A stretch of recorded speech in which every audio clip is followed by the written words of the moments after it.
Bonjour à toutes et à tous. Bonjour. Ça fait bizarre de filmer une vidéo avec une diseuse de bonne aventure, c'est ça? Oui, un peu. Petit truc se donner. On va reprendre alors. Oui. Bonjour à toutes et à tous. Bonjour. On vous retrouve aujourd'hui pour vous parler de... Bruges. Voilà, en fait, pour remettre dans le contexte, au fin du mois de juin, on aurait dû partir en vacances à Venise. Pour faire une baby moon. Une baby honeymoon. Voilà, puisqu'on s'est quand même mariés deux fois l'année dernière, et on n'a pas fait de honeymoon parce que on n'avait pas le temps, on n'avait pas... Si, on avait les fonds. On n'avait pas le temps. On n'avait pas le temps du tout. Et au mois de juin, moi je vois pile poil la dernière semaine de juin, donc en plus hors saison, les scolaires étaient encore à l'école et tout. Et je dis mais c'est super, il faut qu'on aille à Venise, j'ai trop envie de t'y amener, on va prendre le train à Paris, le train de nuit. Moi j'avais tout était pré-budgétisé, et sauf que toi t'as eu la semaine de vacances avant. Alors voilà, c'est ça. Donc, et moi je travaillais encore. Donc ce qui fait qu'on n'a pas pu partir, et toi t'avais grillé tes jours de congé, tes jours de vacances, donc pas possible de reprévoir autre chose pour l'été. Donc moi j'ai patienté ici, et il y a eu un miracle qui s'est produit. Un changement de dernière minute, et donc du coup j'ai eu un week-end de 4 jours. Voilà. Donc samedi, dimanche, lundi, mardi. Et donc en une semaine, je nous ai organisé 3 jours à Bruges et Efteling. Ouais. Donc moi c'est deux destinations que j'avais déjà faites. Bruges c'était ma 3e fois dans la ville, donc je pense que je peux dire que je commence à bien la connaître. Et ma 2e fois à Efteling, donc c'est le parc d'attractions des Contes de Fées qui est aux Pays-Bas. Ouais. Et toi c'était ta première fois dans les deux endroits. Ouais, c'est ça. On va un petit peu vous expliquer ce qu'on a fait comme activité, ce qu'on a vu, ce qu'on vous recommande, ce qu'on vous conseille aussi, ce qu'on vous déconseille. On a des choses à te déconseiller vraiment? Le moment où tu lis, j'en sais rien en fait. Ça a commencé le samedi 12 août 2023. Voilà. On a pris la voiture et direction la Belgique, direction Bruges. On avait combien de temps de route? 5h30? Oui, 4h, oui, c'est ça, 5h, 5h30. On est arrivé donc sur place à Bruges. Du coup, premier problème, c'est pour se stationner. Ouais. C'était blindé. Bon, c'était un samedi aussi, forcément. Et ce qu'on savait pas, c'est que c'était le festival de l'été à Bruges. C'était un peu la fête de la musique. Une version fête de la danse. Sauf que là, c'est un festival de danse à Bruges. C'est un truc qui se passe une fois tous les ans au mois d'août, où toute la ville devient en gros une discothèque à ciel ouvert géante, avec plusieurs endroits, avec différents styles de musique. Enfin, c'est vraiment un gros événement qui rassemble énormément de gens. Donc tous les parkings souterrains étaient pris d'assaut, donc aucune place de stationnement disponible. Et par contre, donc, tout ce qui était stationnement classique, on va dire, dans la rue, en Belgique, et à Bruges en particulier, c'était hors de prix. Donc déjà pour se garer en bas de notre Airbnb qu'on avait réservé, ça nous a coûté une petite fortune. Voilà, un truc à déconseiller, c'est se garer dans la rue en Belgique à Bruges. C'est sûr, si vous pouvez trouver tout de suite un parking souterrain, faites-le. C'est ça. Ou en tout cas, il faut prévoir le budget stationnement, quoi. Sinon, sachant que c'était 4 heures maximum, et les 4 heures elles coûtaient 16 €, quoi. Donc c'est un sacré budget. Parce qu'on avait trouvé un Airbnb, c'est toi qui m'as fait découvrir Airbnb, avant toi je connaissais de nom mais j'avais pas pratiqué, j'étais allée que dans des hôtels principalement. Ouais. Ce que j'adore chez Airbnb, c'est qu'on peut être logé donc dans un logement entre guillemets entier, c'est-à-dire qu'on peut avoir vraiment tout, une cuisine, une salle de bain, enfin vraiment comme une chambre d'hôtel quoi globalement, sauf que du coup on est chez l'habitant, c'est-à-dire qu'on va pouvoir vivre soit déjà en plein centre-ville, et être en contact avec les gens qui habitent la ville. C'est-à-dire que si on a des questions, si on veut savoir quel restaurant, si on veut avoir des anecdotes, les coins qu'on devrait aller visiter mais qui sont pas forcément très touristiques, c'est quand même une super ressource, moi je trouve, et puis c'est très immersif quoi. Tout à fait. Et là nous étions chez Tsitka. Voilà, c'est ça. On vous mettra le lien de son annonce, de son logement. C'était un loft en fait sous les combles. Je sais pas si on peut dire sous les combles, au dernier étage, sous le toit. Ouais. Et dans leur maison. En fait, leur maison, je sais pas si vous voyez à quoi ressemblent les maisons en Belgique, mais elles sont pas très... Mitoyennes des deux côtés. Elles sont toutes en longueur. En hauteur, ouais. Oui, voilà, elles sont toutes en hauteur, et donc ils avaient cette longue maison, cette haute maison. Et dans cette haute maison, ils avaient dédié un espace pour un loft sur 2 étages. Enfin, il y avait... Nous, on entrait chez eux, On était dans leur salon, pièce à vivre, cuisine. Ouais, Donc on les voyait, on les côtoyait rapidement. On montait un premier escalier, on arrivait dans leur étage où il y avait leur chambre. C'est ça. Et ensuite, nous, on avait une porte privatisée avec un code. Et on pouvait ensuite, on avait encore un escalier de meunier pour monter dans notre loft qui était complètement ouvert. En fait, il n'y avait pas de porte du tout. Non, aucune porte. Mais très bien agencé. C'est un prix. Vraiment, moi j'avais jamais dépensé aussi cher pour une nuitée quelque part. Là, pour 2 nuits, on a la Baby Moon. Le budget Baby Moon est parti, mais ça valait vraiment le coup. C'était décoré avec goût, énormément de goût, moderne, fonctionnel, propre. Et puis en plein centre-ville, franchement. Ouais, non, c'était luxueux avec toutes les commodités et en plus vraiment accueilli par des autres super qui parlaient. Le néerlandais, l'anglais et le français en fait, donc on a parlé français avec eux et c'était super, ils parlaient très bien français et ils nous ont tout de suite dit mais vous garez pas là, essayez de trouver un parking souterrain, vous savez ce qui se passe ce soir à Bruges, vraiment ils ont été de très bons conseils, ils ont été des hôtes discrets et nous aussi, personne n'a empiété sur la vie de personne. Plus de soucis de voiture, plus de soucis de où est-ce qu'on est garé, où est-ce qu'on va trouver une place pour se garer, plus de stress de circuler dans une grande ville. Qui est en plus quasiment piétonne, en tout cas beaucoup plus de vélos qu'en France. Ça c'est sûr. Comme les Pays-Bas, c'est quand même autre chose. Donc là, c'est hop, on est en vacances, on pose la voiture, on n'y réfléchit plus et on profite un peu, on peut aller au centre-ville. Peut-être que si vous voyez nos regards fuir, c'est parce qu'on surveille le petit chiot. Qui est en train de manger la cale. C'est pas grave. Alors, qu'as-tu pensé du centre-ville de Bruges ? C'est très très joli, c'est une vieille ville donc c'est vraiment une architecture qui change par rapport à ce qu'on peut voir en France je trouve, en tout cas moi ce que j'ai vu. Puis c'est une ville tout en hauteur, il y a vraiment d'immenses beffrois et il y en a beaucoup en fait, c'est une grande, c'est pas une très grande ville. Non, tout est accessible à pied, il n'y a pas accessible à pied. Il n'y a pas de métro par exemple. Ah non, il n'y a pas besoin non plus. Oui. Tout est principalement piéton ou à vélo, donc il y a moins de présence de voitures aussi, donc ça rend ça plus agréable de visiter. Et beaucoup d'énormes monuments, il y a beaucoup de basiliques, beaucoup de cathédrales, beaucoup de beffrois, c'est très très haut, c'est vrai que ça rappelle un peu Venise j'imagine, en tout cas c'est pour ça qu'ils l'appellent la Venise du Nord. Bruges, moi je trouve que c'est une ville magnifique, pas très loin de chez nous en plus. Et elle vaut vraiment le coup parce qu'elle est médiévale, elle a vraiment une architecture médiévale, c'est une grande ville flamande. Je peux plus parler si tu me caches toi. On a l'impression de rentrer dans un château fort, il y a des remparts autour de la ville, c'est expliqué dans un des musées qu'on a fait. Vraiment, je trouve que Bruges c'est une ville magnifique, une ville médiévale, une ville d'ambiance en fait. On a l'impression de plonger quand même dans un décor un peu de cinéma, je trouve. Avec toutes les grandes places où il y avait donc beaucoup de techniciens qui s'affairaient pour installer une scène ou en tout cas une piste de danse, vous voyez que vraiment ça allait être quelque chose d'assez impressionnant.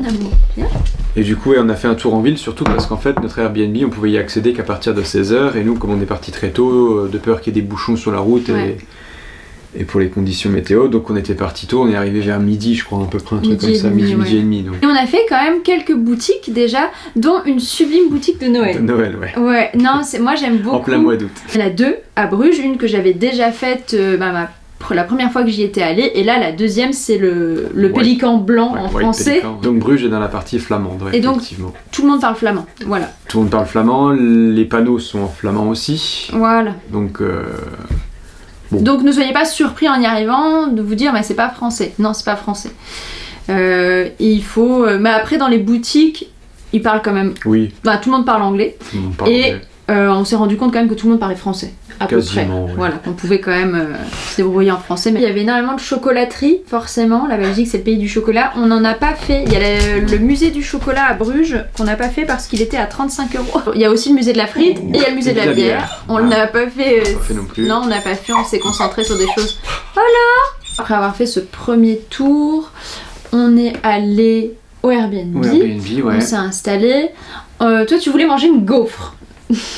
Oui, voilà, donc on a profité pour demander où on pouvait manger la meilleure gaufre liégeoise, c'est ça, de Liège La meilleure gaufre à Bruges, quoi. Ouais, mais effectivement, ce sont les gaufres de Liège qu'ils ont là-haut, donc c'est pas nos gaufres françaises du tout, c'est très...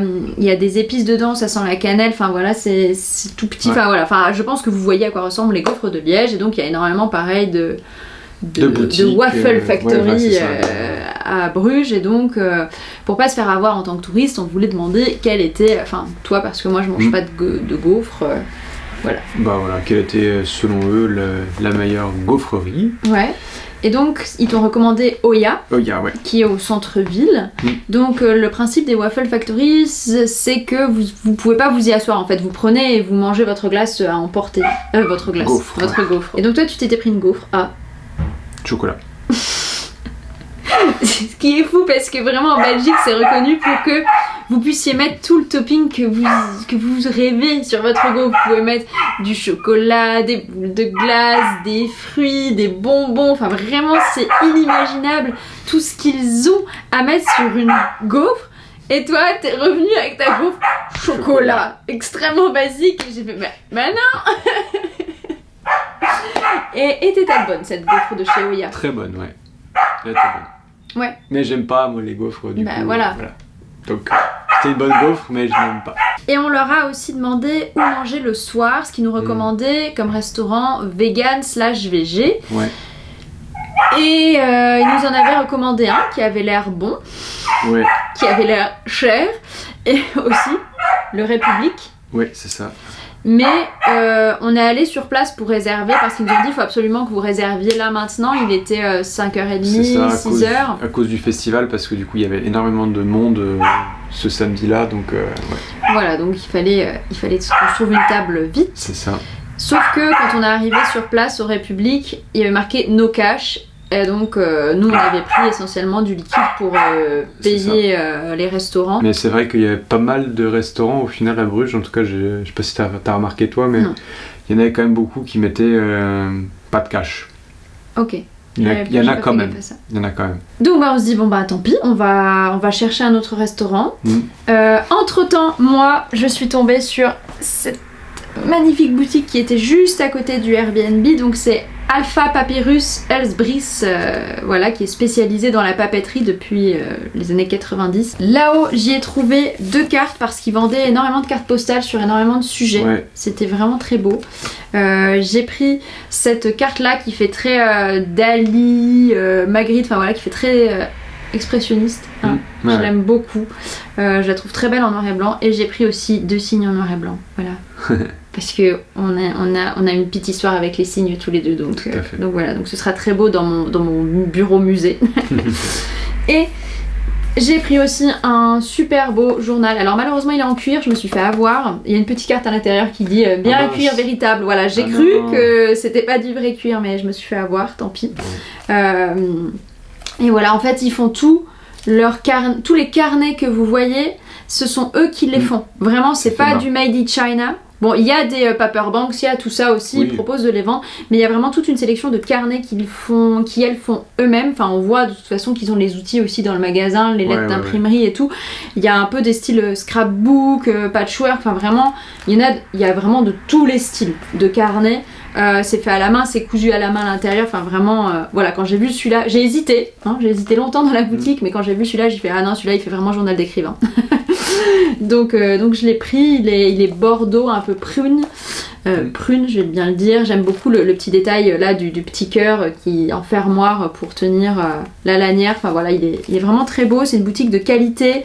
Voilà, et donc ça fait du bien de tomber sur des artisans. Moi, c'est ce que j'aime en voyage, c'est pouvoir trouver des personnes, des petites boutiques qu'on retrouve pas ailleurs. Et donc celle-ci, elle en fait partie. Donc on a passé quand même presque une bonne heure dans le Airbnb à trouver un restaurant qui proposait des options VG vegan. Ouais, on s'est servi de l'application Happyco.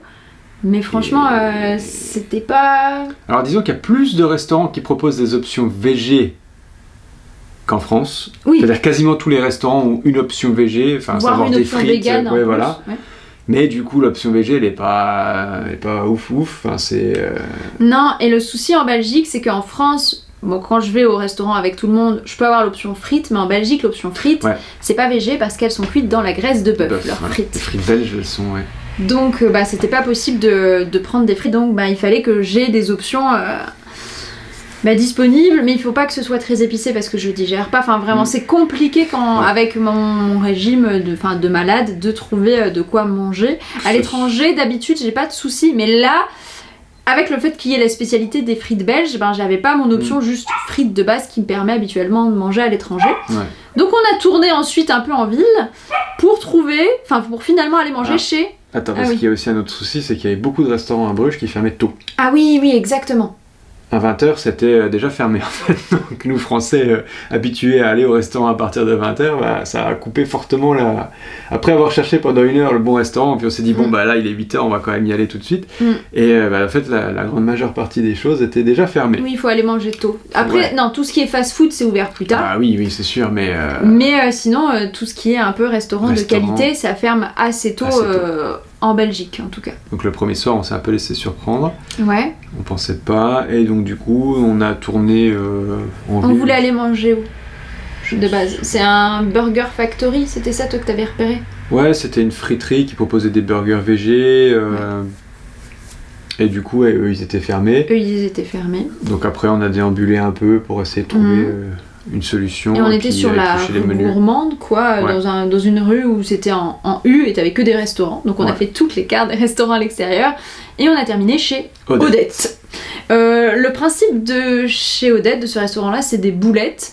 Donc vous avez des boulettes de viande ou des boulettes végétariennes. Vous choisissez votre sauce dans laquelle est cuite, sont trempées vos boulettes et votre accompagnement. Et ils avaient le choix purée mousseline, frites, riz. Et aux légumes. Et un autre truc, je ne sais plus. Ouais. Ce qui était trop bien chez Odette, c'est qu'on a été servi par un chat. Un petit robot chat. Trop mignon. C'est le petit chat qui vient nous servir, qui apporte notre plateau, qui repart en cuisine et c'est vraiment... on a quand même eu du service, pour prendre la commande, c'est des personnes, ce sont des humains. Mais ensuite, c'est le petit chat. Pour apporter les plats de la cuisine, c'était un petit robot. Ouais, c'était mignon. C'était mignon. Bon, après, on se pose la question, on se dit, ce sont des emplois qui vont disparaître, ceux de serveur, ça pique forcément des emplois à quelqu'un, peut-être, ce petit chat robot, puisqu'il y en avait plusieurs, il n'y en avait pas qu'un dans le resto, mais... Ouais, c'était sympa, ça faisait un peu Japon d'un coup. Vous dites, c'est ça, c'était très... Je suis à Tokyo. On a payé 85 € pour une boisson et 2 plats, on n'avait même pas pris de dessert. Non, c'était vraiment cher. C'était cher, oui. Et moi, mes boulettes végétariennes, elles étaient bonnes, mais j'en avais 2 qui étaient encore un peu congelées. Ouais. Et ensuite, on a fait un tour vraiment dans le centre-ville pour faire les scènes, les différentes scènes. Ouais. Et ce qui nous a surpris, c'est que comparé au fait de la musique, puisque c'est la seule chose qui est comparable, je trouve, il n'y a pas de bousculade, les gens ne hurlent pas, ne parlent pas trop fort, et il y a vraiment un espace où en fait vous avez les scènes, vous avez les gens qui veulent danser, qui sont dans l'espace prévu, et souvent les personnes qui veulent juste être là en spectateur, spectatrice, parler ou boire un coup, ils font vraiment une limitation bien derrière pour en fait qu'il y ait une allée pour qu'on puisse passer. Donc à aucun moment, moi je suis agoraphobe, je supporte pas d'être prise dans la foule comme ça. Ouais non, puis c'est pas une foule qu'on peut avoir l'habitude en France où personne va se décaler, où on va te regarder passer parce que ça embête les gens. Là c'est les gens se décalaient. C'était vraiment fluide, même s'il y avait beaucoup de monde au mètre carré. À aucun moment on s'est retrouvé pris dans la foule à marcher comme ça, on pouvait vraiment quand même circuler et c'était très agréable. Donc on s'est promené sur la place. Et le lendemain, dimanche 13 août 2023, la pluie. Un tout petit peu le matin. Non, un tout petit peu le matin, franchement on n'a pas à se plaindre de la météo. Non, on a commencé par le musée Mystorium, celui qui est sur la place. Et moi c'est un musée que j'avais déjà fait et je le trouve génial comme musée. C'est un musée vraiment interactif et ludique, immersif. En fait vous allez suivre un jeune homme dans la Bruges de la Renaissance, de la fin du Moyen-Âge, qui est l'apprenti de Van Eyck, qui a peint, je spoil, ce tableau-ci, la Vénus à l'enfant avec le chanoine Yorick van der Pal. C'est la Vénus à l'enfant ou la Madone à l'enfant? La Madone peut-être, je ne sais pas. Ah oui, c'est la Madone, c'est pas la Vénus. Non. Le principe de ce musée, c'est que dans chaque salle, vous avez une cinématique et vous êtes plongé vraiment dans un décor de cinéma de cette histoire. Voilà, donc ça commence, vous êtes sur les quais, donc c'est en 4 dimensions, même puisque vous avez les odeurs des lieux, donc vous sentez l'odeur des quais. Il y a la température de la salle, des salles qui joue. Voilà, c'est décoré, et en fait, vous avez des écrans en face de vous et qui vous passent d'une cinématique de 5 minutes à chaque fois, en gros, et vous suivez l'histoire de cet apprenti qui va récupérer ce dont son maître a besoin pour le tableau. Et donc ça vous permet vraiment de plonger dans cette Bruges là, dans la vie quotidienne du Bruges de cette époque. On voit que ça a été pensé au moment où Assassin's Creed connaissait son apogée, parce que vraiment il y a des références, mais voilà, c'est vraiment très beau, c'est à faire. Ensuite on s'est dit on va aller dans le musée où sont rassemblées les peintures flamandes. Je pense que c'est tous les musées à Bruges qui ont ça, ils ont une borne à l'entrée où on peut en fait réserver son entrée, prendre son ticket à l'avance en fait, sans avoir besoin de passer par le guichet, faire une queue ou quoi que ce soit. Et donc on peut prendre, on l'a pris nous à midi pour un peu plus tard le soir. 12h30. Non, on a été à midi. Ah oui. Et on était à 11h30, environ à 11h45, le temps de terminer l'Historium. Là on achète les tickets sur place à l'Historium, mais par contre pour le musée là et tous les autres musées de Bruges, il y a des passes qui existent, tout ça, mais nous on n'avait pas le temps de prendre les passes musée, mais en fait il y a des bornes effectivement à l'entrée des musées et vous choisissez quel musée vous voulez, quelles options vous voulez, et vous choisissez votre créneau en fait pour le musée. Donc ce qui était très pratique parce qu'on savait qu'à 13h30 on verrait le musée quoi. Voilà, mais c'était pratique. Et puis le fait de pouvoir avoir le vestiaire qui ferme à clé, parce qu'il fallait qu'on laisse nos habits comme il pleuvait, on était un peu humide pour protéger les tableaux. Est-ce que les tableaux, il n'y a aucune affaire humide qui entre dans le musée, non, c'était vraiment, c'était super. Non, c'était un très très beau musée, franchement. Ouais. Et entre temps, donc, avant de faire ce musée-là, on a mangé. Avant de faire le musée, on a mangé chez Soup and Panini. Ah oui, c'est vrai. Moi j'ai repéré cette boutique là la veille, ce restaurant là, Soup and Panini, qui ouvre que le temps de midi, ça ferme le soir. Et je me suis dit, là j'aurais une option végétarienne chez Soup and Panini.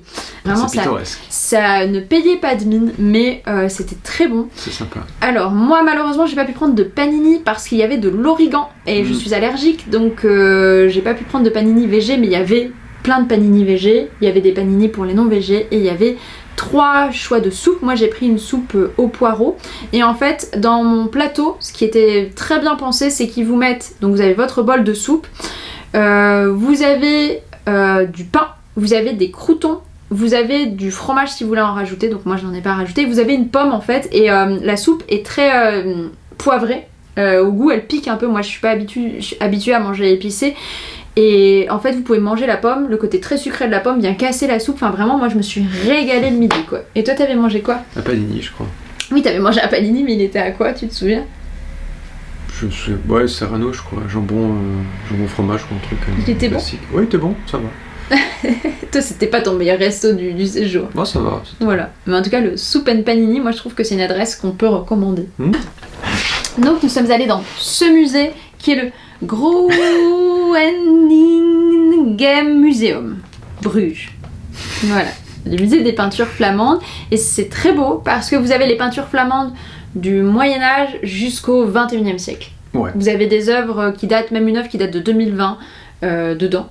Et vraiment c'était magnifique. Je l'avais jamais fait ce musée-là et vraiment je le recommande. La peinture flamande, bon je pense que tout le monde sait à quel point la peinture flamande est somptueuse. C'est vraiment une peinture qui a fait date dans l'histoire de l'art, les maîtres flamands, et c'est vraiment c'est somptueux de voir tous ces tableaux là. Moi c'est une esthétique qui me parle beaucoup, qui est très baroque, où il y a énormément de sujets religieux mais qui sont un peu détournés, un peu twistés. C'est super de le voir en plus ce musée dans la ville de Bruges, et après le musée sur l'histoire de Bruges, parce qu'on se rend compte qu'au final c'est un énorme carrefour commercial, en tout cas de toute l'Europe à l'époque, et on sent vraiment l'influence du monde entier quoi, c'est une ville portuaire, donc ça dialoguait entre l'Angleterre, entre les pays plus au nord, entre les pays plus au sud. Et voilà, donc ça a vraiment été un carrefour de l'art, un carrefour commercial. Il y a énormément de choses qui sont nées à Bruges. On a appris que le mot bourse c'était né à Bruges parce que c'était une famille qui habitait un quartier, et leur nom de famille ça se traduit par bourse en fait en français, et c'était eux qui tenaient l'auberge dans laquelle tous les accords commerciaux se tenaient quoi. Voilà, c'est ça, donc vraiment On s'en rend pas trop compte, j'ai l'impression. On se dit surtout Bruges c'est beau, mais c'est quand même... Il y a une vraie histoire, il y a des vrais maîtres en fait à Bruges de la peinture qui étaient... Oui, et puis il y a l'histoire des quartiers, du fait que la ville a été séparée en plusieurs quartiers, nations, enfin, et donc du coup chacun a construit de grands monuments parce qu'ils étaient indépendants, enfin ils avaient... C'est magnifique quoi, c'est une sublime ville et un sublime musée. Quel est ton tableau préféré du musée, toi? Alors moi c'était L'Avare et la mort. Voilà, de Jan Provoost, j'espère que je prononce bien. Je vous mettrai de toute façon le tableau affiché ici. Il était magnifique, enfin voilà, quand je dis c'est baroque, c'est que vous avez souvent la mort qui apparaît, ou un squelette qui apparaît dans... Enfin, il y a un tableau de la Seine, il y a un squelette, enfin vraiment, c'est assez incroyable, quoi. Et il y a toujours des monstres, en fait, qui se glissent dans tout ça. Il y a un triptyque de Jérôme Bosch, donc moi je suis une grande fan de Jérôme Bosch, et donc de pouvoir voir un de ces triptyques, ça m'a quand même mis des frissons. Il y a vraiment des tableaux magnifiques. J'ai acheté quelques reproductions. J'ai acheté le guide du musée. Et en fait, dans ce guide, ils nous expliquent qu'ils ont une tellement grande collection que, ou ils prêtent pour des expositions qui ont lieu à l'étranger, ou bien eux, en fait, très souvent, ils changent de tableau, ils changent ce qui est exposé. Donc, ce qu'il y a dans le livre, ce n'est pas forcément ce qu'on a vu. Et donc, il y a des tableaux dont je n'ai pas j'ai pas l'explication dans le livre. Donc, c'est un peu dommage, mais vraiment, c'est un très beau musée. Au musée, j'ai pris 3 grandes reproductions. J'étais déçue parce qu'il n'y avait pas des reproductions de tous les tableaux qui nous ont plu. Donc, j'ai pris quand même la Madone à l'enfant. Là, je vois le titre en néerlandais derrière, enfin en flamand derrière, avec le chanoine. Non, la Madone qui rencontre le chanoine, ça doit être chanoine ça, Jorik van der Paal, voilà, de 1436, donc ça c'est de Van Eyck. J'ai pris un tableau qui m'a fait mourir de rire. C'est vrai que je me dis, les gens vont penser que je suis catho parce que dans mon fond, il y a plein d'images de la Vierge, mais en fait, c'est juste que... Bon, des fois, je trouve que les tableaux sont très beaux. Et il y en a qui me font beaucoup rire. Et ce tableau-là, donc ça, c'est la mort de la Vierge. Alors, désolé, c'est pas du blasphème, mais moi, vraiment, quand j'ai vu ce tableau, j'ai dit à Jason, tu vois, là, c'est moi. Là, c'est Pôle emploi. Là c'est les impôts, là c'est les proprios, ça c'est machin, ça c'est les instits, ça c'est tout le monde. Et voilà, donc ça m'a fait beaucoup rire et donc je vais garder ce tableau, pas du tout pour son aspect religieux mais vraiment pour son aspect qui m'a fait beaucoup rire. Et d'ailleurs il y avait des cartes où il était énormément détourné ce tableau, tu te souviens, la Vierge elle faisait un clin d'œil, il y en avait une autre, il faisait un comme ça, enfin vraiment c'était... C'est vrai que l'art flamand on est pas loin du même quand même. Ouais, c'est vraiment, c'est pas mal. Il était vraiment la tête de ce petit bonhomme là qui fait vraiment oh god. Et j'ai pris ce magnifique tableau qui est l'invention du dessin. Là c'est Suvé Joseph B qui l'a fait. Et en fait c'est une légende qui dit que ce jeune homme devant partir de la guerre, sa fiancée en fait elle a pris un... Elle a tracé le contour de sa silhouette. Ouais, alors c'est pas au feutre mais au charbon, je sais plus. Je crois, enfin, voilà. Et en fait elle a tracé de l'ombre sur le mur et il paraît que ce serait l'invention du dessin et je trouve l'histoire magnifique et le tableau était très très beau. On va pouvoir parler de ce qu'on a fait l'après-midi. Et bien l'après-midi, on s'est baladé un peu. On a découvert un super spot à côté du musée justement. Oui. Mais qui était blindé, pris d'assaut par les touristes. Donc on s'est dit, c'est pas trop loin du Airbnb, on y reviendra ce soir. Le soir, ouais. On a visité aussi la basilique, ou c'était la veille, je ne me souviens plus. Ah, c'est la veille, c'est ça, j'ai pas parlé du fait que... on parlera des moments à l'église peut-être après. Ouais, peut-être après. Et donc après, on a été visiter le béguinage. Oui. Les béguines, c'est des femmes qui font vœu de célibat, mais qui ne sont pas des sœurs en fait. Voilà, c'est juste elles font vœu de célibat, elles vivent en communauté, entre elles en fait, et donc il est encore en activité, celui de Bruges, il est magnifique. C'est un endroit qui invite au silence, vraiment. C'est marqué au début, quand vous passez dans les jardins, il y a marqué il faut se taire s'il vous plaît. Et donc, il y a, on va dire, les touristes du nord qui respectent, et les touristes du sud, donc qui ne respectent plus. Vraiment, tout ce qui est italien, espagnol et en dessous et quelques français avec l'accent méditerranéen, ça parle. Ça ne peut pas s'empêcher de parler même quand c'est marqué silence en gros. Mais sinon, tout le reste, tous les gens respectent ça. Là, on a vu effectivement l'église du béguinage. On a fait, moi j'aime bien rentrer dans les églises. J'aime beaucoup voir l'art religieux et j'aime bien en Belgique parce que ils ont accepté de faire rentrer la modernité dans l'église et très souvent il y a des œuvres d'art aussi contemporaines qui se mêlent à l'art religieux extrêmement classique et c'est... c'est extrêmement touchant et très beau en fait. Je pense que si on est religieux, ça peut parler, et quand on est plutôt du côté comme nous, amateurs, amatrices d'art, et ben c'est fascinant. Le mélange entre cette modernité et ce classicisme là, ou ce baroque, enfin c'est vraiment très beau. Et en fait on cherchait à se poser pour dessiner. Voilà, on avait tous les deux comme rêve de dessiner dans un parc un jour. Et on s'était dit honnêtement, le béguinage c'est déjà une belle architecture, c'est un endroit qui est silencieux, propice à la méditation entre guillemets, à la création, enfin voilà. Et on s'était dit on va se poser et puis on va dessiner là, sauf que il n'y a pas de banc. Il n'y a pas de banc du tout, c'est pas, enfin voilà, c'est fait exprès pour que les gens ne restent pas. Donc on a été pas d'attroupement plus loin. Et donc il y avait un parc vraiment juste à côté du béguinage, un peu plus bas. On a fait un peu le tour du parc pour trouver un coin tranquille. Et toi t'as dessiné, on s'est posé à côté d'un château qui a un restaurant. Enfin, oui, c'est un resto. Une buvette, quelque chose dans ce style-là. On s'est posé dans le parc, mais de l'autre côté du pont, à côté de ce château-là. Ombragé, on était bien. Et toi, tu as fait un dessin style gravure, puisque c'est ton style. Ouais, c'est ce que j'aime bien faire, ouais. Voilà. Et moi, j'ai fait de l'aquarelle, parce que j'aime bien l'aquarelle. Bon, j'ai taché ma robe. En fait, c'était pas pratique de sortir avec l'aquarelle, puisque j'avais pas pris de pinceau à eau. Donc, j'avais juste mes pinceaux à moi. Bref, j'ai dû remplir mes godets avec ma gourde. Enfin, voilà, comme d'habitude, j'ai des idées, mais je sais pas les mener à terme correctement. Mais on a passé 1h30, 2 heures dans un calme complet. Personne n'est venu zioter, nous poser des questions. Voilà, les gens passaient devant nous, on sentait que les gens regardaient ce qu'on faisait, mais c'était pas intrusif. Non. Vraiment, on était dans le calme. C'était super. Vraiment, le prendre 2 heures comme ça pour dessiner, c'est quelque chose qu'on ne fait pas du tout ici. Et là, on s'est dit, waouh, mais ça fait tellement du bien de se poser. On profite autrement aussi de la ville, de l'ambiance. On entend les gens parler dans d'autres langues autour. Enfin, voilà, c'est... Non, c'était très beau. On va vous montrer nos petits dessins. 1, 2, 3. Hop. 2 salles, 2 ambiances. Donc toi, tu t'es inspiré de...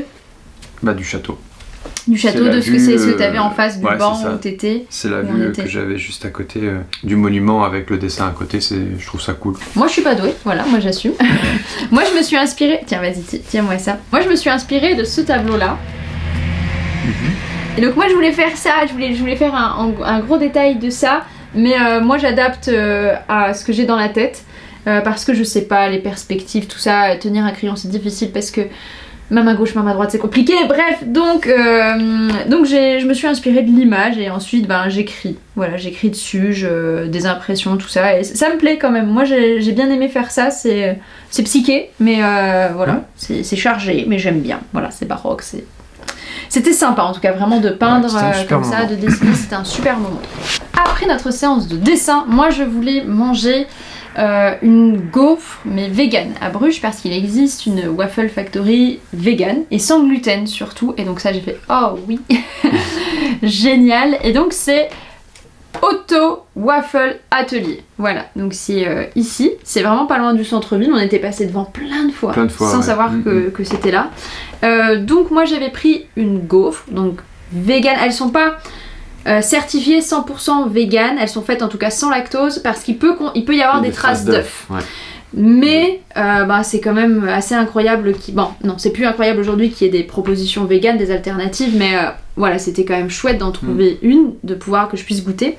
Donc j'avais pris avec une sauce chocolat, j'avais pris sorbet vanille, après j'avais pris avec des fraises et des cerises. Voilà. Et moi je me suis régalée. Ouais. Moi pas. Mais parce que t'as juste pris la gaufre avec une sauce chocolat. Et là c'était pas sauce pâte à tartiner. Non, c'était sauce chocolat. Et c'est vrai chocolat noir fondu sur une gaufre sans gluten. Les deux étaient amers, c'était... Non, la gaufre en elle-même, elle est vraiment pas bonne. Faut pas y aller pour manger la gaufre en elle-même. Parce que vraiment le goût est... c'est très végétal entre guillemets comme goût, et c'est très salé, c'est amer. Elles étaient pas sucrées. Non, elles sont pas du tout sucrées. Bon après c'est bien que cette option là puisse exister, mais c'est sûr que en tant que toi bec sucré aussi, il aime bien tout ça. Non. Non, il a pas aimé les gaufres d'Otto. Moi j'ai vraiment beaucoup aimé la gaufre en elle-même. Moi pas chouette, mais vraiment le topping par dessus, moi c'était excellent. Donc il ne faut pas juste prendre une sauce chocolat. Le soir on s'est promené dans Bruges. Ouais. Voilà. c'est avant tout ce qu'on a fait. Ouais. On s'est promené, on a vraiment pris le temps, il faisait beau. On s'est pris le temps de se perdre. Voilà, on a pris le temps de se perdre dans Bruges et c'était vraiment magnifique, c'était tout doux. Ouais. Tranquillement le soir, après on s'est posé au Airbnb et on a mangé tranquillement puisqu'on avait amené de quoi pique-niquer. Ensuite dodo parce qu'on se levait très tôt le lendemain pour aller à Efteling. Voilà, et c'était la meilleure journée de tout le séjour. Non, Efteling, le principe c'est que ça a ouvert en 56 et c'est un parc d'attractions dédié aux contes de fées. À la base, c'était juste le bois des contes, donc ce sont des scénettes à échelle 1-1. Ouais, c'est quand ça. même, avec des personnages, des animatroniques, enfin voilà, comme vous pouvez les imaginer dans les manèges à Disney en fait. Et ces personnages-là sont placés dans le bois des contes et vous évoluez dans ce bois des contes-là et vous tombez sur plusieurs contes de fées en fait. Vous évoluez vraiment dans les contes avec les personnages autour de vous, les scénettes. Moi, je trouve que c'est sublime, j'aime beaucoup le bois des contes. Et ensuite, ça s'est développé et maintenant il y a plusieurs landes dans Efteling, comme à Disney en fait. C'est un grand parc maintenant d'attractions quand même. Il y avait beaucoup de monde. La première fois que j'y étais allée, c'était au mois de février. Il y avait personne. Vraiment, il y avait absolument personne. On faisait les manèges, mais à la chaîne, sans faire de queue. Et là, il y avait du monde. Mais même si on a eu beaucoup de queues parfois, c'était pas aussi désagréable que de faire la queue à Disneyland en plein été. Avec plein de monde autour de vous. Après, on n'a pas fait les attractions à sensations fortes. Non, on n'a pas fait les sensations fortes. C'est parce qu'on n'est pas sensation. C'est peut-être pas le même public non plus, je sais pas. Mais ouais. Donc on a commencé le matin par faire le bois des contes. Voilà, se promener vraiment, se perdre dans le bois des contes. Et alors, moi je vais pas te dire ce que j'en pense, mais toi t'en penses quoi pour quelqu'un qui... pour un adulte qui a été plongé voilà, dans cet univers-là? Bah, c'est chouette, moi j'ai trouvé ça très immersif du coup, parce que c'est vrai que c'est bien pensé, enfin, c'est un sentier, il y a plusieurs sentiers, on s'y perd assez facilement dans l'ensemble. Et il y a donc effectivement des univers, donc le jeu c'est un peu de deviner dans quel conte on est. Et il y a des constructions, il y a des personnages, il y a aussi les odeurs, les couleurs, enfin c'est vraiment bien pensé. Oui, là, je quand pense vous passez. À la maison d'Hansel et Gretel par exemple, ça sent le pain d'épices avant presque de la voir, enfin c'est un peu, on retombe un peu en enfance quoi au final. Ah ouais, non, moi je trouve que c'est magnifique et il y a des moments très drôles, il y a des contes du monde entier, quand même. Aussi. Pas d'Afrique. Peut-être pas d'Afrique. Non. Non, mais il y a des contes d'Asie en tout cas qui sont présents. Il y a des contes de l'Inde, de Chine, et donc non vraiment moi c'est des choses que j'aime beaucoup. Vous avez des scènes, parfois juste vous vous promenez, vous passez devant les maisons des personnages, on va dire. Parfois vous pouvez prendre un petit bateau en forme de cygne pour être dans le conte des frères cygnes en fait, et vous faites un tour de manège voilà dedans, où vous entrez dans quelque chose de souterrain et là vous allez voir un spectacle, un petit show autour de l'histoire, et c'est très technique. À des moments c'est vraiment très drôle, il y a quand même énormément d'humour je trouve dans la manière dont sont traités les contes de fées, et ça fait ressortir le côté parfois les contes c'est pas fait juste pour être beau ou juste pour faire peur, il y a souvent énormément d'humour derrière et là ça ressort vraiment très bien.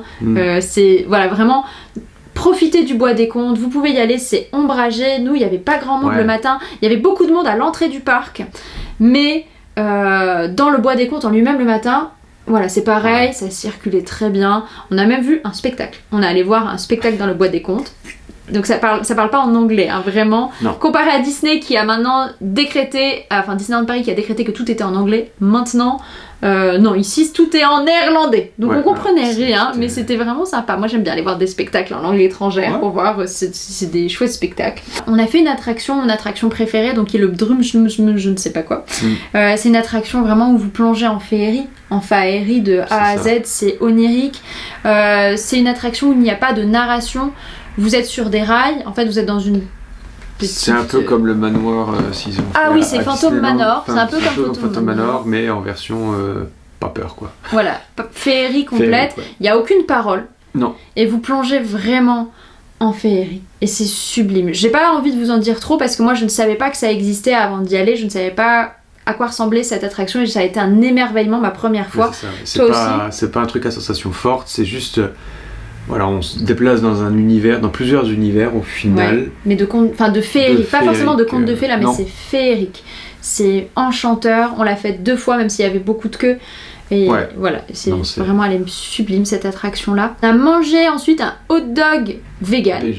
Ouais, c'était vegan, C'était vegan, il était vegan parce que dans tous les endroits où vous allez, où vous pouvez manger, donc à chaque fois vous avez des stands différents ou des restaurants différents en fonction de votre budget ou de vos envies. C'est un peu comme Europa Park, vite fait, sauf que c'est pas thématisé en fonction des pays. Ouais. Mais il y a un stand à bretzel.